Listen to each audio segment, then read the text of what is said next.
देखो कितना विश्वास होता है भक्त को, कैसा वो श्रद्धावान होता है। एक राजकुमारी और दूसरी एक जमींदार की पुत्री, दोनों को मित्रता थी। एक दिन राजा के यहां भगवत प्रेमी महात्मा आए। वो संत सेवी राजा थे। महात्मा जन आते रहते थे और महात्माओं का कार्य ही होता है निरंतर अपने प्रभु की सेवा और सुमिरन में मगन रहना। सेवा सुमिरन ये बहुत बड़ी सामर्थ्य है। अगर हम हर समय सेवा और सुमिरन में रहें तो कभी कोई माया प्रपंच हमें परास्त नहीं कर सकता। जहां हम सेवा सुमिरन से अलग हुए वहीं माया का प्रभाव पड़ता है। भगवान का शालिग्राम स्वरूप उनके पास था। खूब भाव से सेवा कर रहे थे और नवीन अवस्था की कोमल हृदय वाली ये दोनों सखियां देख रही थी। इनके मन में आया ऐसे हम भी ठाकुर सेवा करेंगे। देखने से सुनने से हमारे हृदय में प्रभाव पड़ता है। गंदी बातें देखेंगे, गंदी बातें सुनेंगे, उसी का चिंतन होगा, हृदय गंदे आचरणों की प्रेरणा वाला बन जाएगा। अगर हम भागवतिक बातें सुनेंगे, भागवतिक दर्शन करेंगे तो भागवतिक चिंतन होगा, हृदय भागवतिक प्रेरणा वाला बन जाएगा। कई दिन संत भगवान रुके, रोज सेवा कीर्तन कथा, सरल हृदया। उन दोनों सखियों में बात आई कि चल करके संत भगवान से कहते हमको भी ठाकुर जी दीजिए। दोनों ने चरण पकड़कर प्रार्थना की, गुरुदेव हमारे हृदय में भी इच्छा हो रही कि हमें ठाकुर सेवा मिले। अब दोनों बच्चे ही थे। संत भगवान ने विचार किया सेवा पद्धति में बहुत सावधानी की आवश्यकता होती है। अभी ये बच्चे हैं, कहीं सेवा अपराध न बन जाए। सेवा अपराध भी होता है। उपासना में चलने वाले उपासक को सेवा अपराध और उप सेवा अपराध 32 ये 64, इन पर सावधान रहना चाहिए। ये गलती नहीं होनी चाहिए। जैसे आप ठाकुर सेवक हैं, अपने घर में सेवा विराजमान किए हुए हैं। अब जैसे आपको ठाकुर जी के दर्शन के लिए जाना है, जहां तक ठाकुर जी के दर्शन करने के लिए जाना है, हो सके तो पादुका न पहने, नंगे पैर दर्शन करने जाए। यदि आप में ऐसी सामर्थ्य नहीं है किसी कारण से, तो सीढ़ियों में पादुका नहीं पहनना चाहिए। जहां से मंदिर की सीढ़ियां हैं, पादुका उतार कर माथा रखकर सीढ़ी में फिर चढ़ना चाहिए।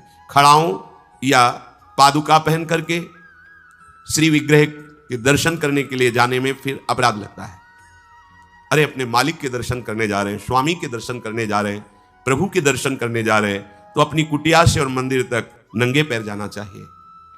ये भावना रखनी चाहिए। भरत जी जा रहे हैं प्रभु के दर्शन करने के लिए, अयोध्या से पैदल ही चले थे, तो सुकुमार चरणारविंद तो बड़े बड़े फफोके छाले पड़ गए थे। वशिष्ठ जी ने देखा, सबने मिलकर भरत जी से कहा पालकी पे बैठ जाइए। तो उन्होंने कहा हाँ, मेरे प्रभु यहां नंगे पैर चले हैं और मैं पालकी पे बैठ जाऊं? उचित तो यह है कि अपने प्रभु के दर्शन के लिए मैं जा रहा हूं, तो जहां जहां प्रभु के चरण पड़े वहां मेरा शीश पड़े, अर्थात सिर भर जाऊं। उचित समोरा सबते सेवक धर्म कठोरा। यहां मैं सर के बल चल के जाऊं पर असमर्थ हो। तो आप कह रहे हैं पैर में छाले पड़ गए, आप सवारी में बैठ जाइए। ऐसा नहीं हो सकता। तो अपने प्रभु के दर्शन करने के लिए जब जाए तो हो सके, सामर्थ्य हो तो पादुका न पहने, कोई खड़ाऊं चप्पल जूता आदि ना पहने। अगर पहने हैं तो बस सीढ़ी तक ही पहन कर जाए, ऊपर सीढ़ियों की नहीं। इतने सुकुमार मत बनो, ये आग में जलाया जाएगा शरीर, ये गाड़ दिया जाएगा शरीर, इससे ज्यादा प्यार ना करो। अब इतना दृढ़ विश्वास कि ये बच्चे हैं, सेवा भाव कैसे पूर्ण कर पाएंगे? तो उन संत भगवान ने दोनों बच्चियों से कहा कल ठाकुर जी लाएंगे, हम आपको दे देंगे। तो गांव में घूमे तो आसपास गोले गोले से पत्थर मिले, पत्थर लाए 2 और कहा कि ये लो तुम्हारे ठाकुर जी हैं। दोनों को दिया। देखो गुरु वचनों पर और गुरु प्रदत्त सेवा वस्तु पर कितना भाव होना चाहिए। उन्होंने दृढ़ विश्वास किया कि मुझे भगवान गुरुदेव ने दिया, ये भगवान है मेरे। दोनों ने अपने हृदय से लगाया। अब एक जमींदार की पुत्री थी, एक राजकुमारी, स्वर्ण के सिंहासन में, और उनका नाम रखा शिलपिल्ले ठाकुर। सिल मतलब पत्थर, तो उनका तुम्हारे ठाकुर का नाम शिलपिल्ले गोविंद है। दोनों सिंहासन पर रखकर आराधना करती। भाव प्रतिपल बढ़ता गया, नाम निरंतर जप। गुरु प्रदत्त ठाकुर पर विशेष चमत्कार हृदय में प्रकट होता है यदि उन्हीं की नियमावली से चलो। अपने मन से बाजार से खरीद लाए, विराजमान किए हैं, कभी सेवा की कभी नहीं की, वो भी अच्छा है, कम से कम भागवतिक भाव तो है। लेकिन सिद्धि जो प्राप्त होती है वो गुरु कृपा से, गुरु प्रदत्त ठाकुर से। जैसे धन्ना जी को भांग के बट्टे में ठाकुर जी प्रकाशित हो गए, गुरु प्रदत्त। अब ये सखियां जब बड़ी हुई तो इनके ब्याह की बात हुई। तो जो राजकुमारी थी उनका राजकुमार से किसी से ब्याह तय हुआ, ब्याह हो गया।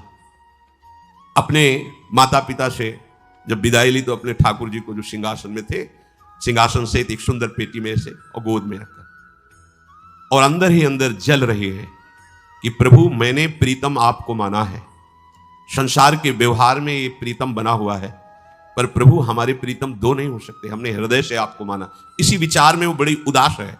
पहले पालकियों में ऐसा राज सैनिक चल रहे हैं, पालकियों में वो बहू जा रही है और राजकुमार घोड़े पर। राजकुमार बार बार पालकी के समीप जाता, दर्शन करने की इच्छा होती है ना, तो उदास देखता, मन में बड़ी गिलानी हुई।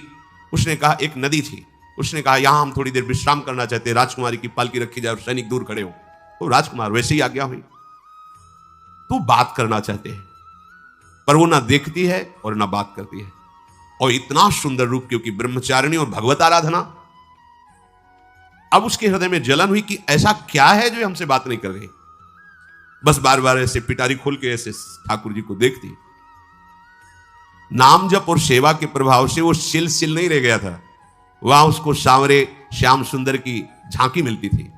जब अपने शिल्पिल्ले ठाकुर जी को देखती तो ललित त्रिभंगी श्री लालजू महाराज श्याम सुंदर दिखाए, अत्यंत आसक्ति। गुरु प्रदत्त किसी भी शब्द में, किसी भी वस्तु में दिव्यता होती है, बस हमारी भावना होनी चाहिए।